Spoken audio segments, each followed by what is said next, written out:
Það hafði sigur í nokkuð kaflaskiptum leik. Ertu sáttur við frammistöðuna? Ég ætla fyrst og fremst sáttur við frábæran sigur og móti virkilega öflugu liði í Suður Kóreu og það fyrst og fremst og fyrri hálfleikurinn fannst mér frábær. Mér fannst við gera virkilega vel í fyrri hálfleik og varnarleikurinn gekk virkilega vel þar sem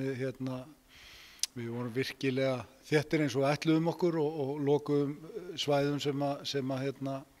við ætluðum okkur að loka og gáðum svæði sem við ætluðum okkur að gefa, þannig að það gekk fullkomlega eftir þessi fyrri hálfleikur og liðið á virkilega hrós skilið fyrir hann að frábær. Síðan eru hlutir í seinni hálfleik sem ég er verulega ósáttur við og það er eitthvað sem við bara getum ekki sætt okkur við og missa 2-0 stöðu og móti kemur að það er liðið sína frábæran karakter að koma tilbaka eftir það og ná í sigur og virkileg kredit á þá leikmenn sem komu inn á í þessu leik að virkilega létu til sín taka á og breyttu svolítið leiknum og sem að var að minna að gera, virkilega sterk innkoma á þeim leikmönnum og gáfu okkur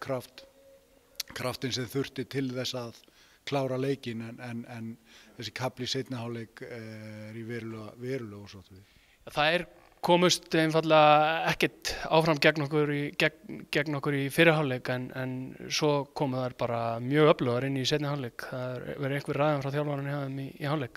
Já, það er náttúrulega alveg klárt að þeir kóreska liðið hefur ekki verið sátt við eigin frammistöðu í fyrri hálfleiknum, en það komist þær ekkert áleiðis og komist ekki í þessi hlaup sem þær eru frábærar í en þær hafa breytt og hafa marga leikmenn og það er svolítið saman á þeim að í seinni hálfleik þá opnum við okkur svolítið og gefum þeim svæði sem við lokuðum frábærlega í fyrri hálfleik og þeir nýta sér það og þetta er bara lið sem hefur þau gæði að það þarf ekkert að bjóða það tvisvar, þá er allt farið í gang og við lendum svolítið í eltingaleiknum sem við vildum ekki lendi í. 3 dagar í annan leik á móti sama liði, það væntanlega að koma dýrvitlausari leikinn. Hvernig verður framhaldið næstu daga? Já, framhaldið er náttúrulega stutt í næsta leik, þannig að það er recovery á morgun og svo byrjum við undirbúning fyrir þann leik og gerum auðvitað einhverja breytingar á milli þessar leikja, þannig að við fáum líka ferska fætur inn og þannig að við ætlum okkur sigur í þeim leik. Það er náttúrulega alveg ljóst að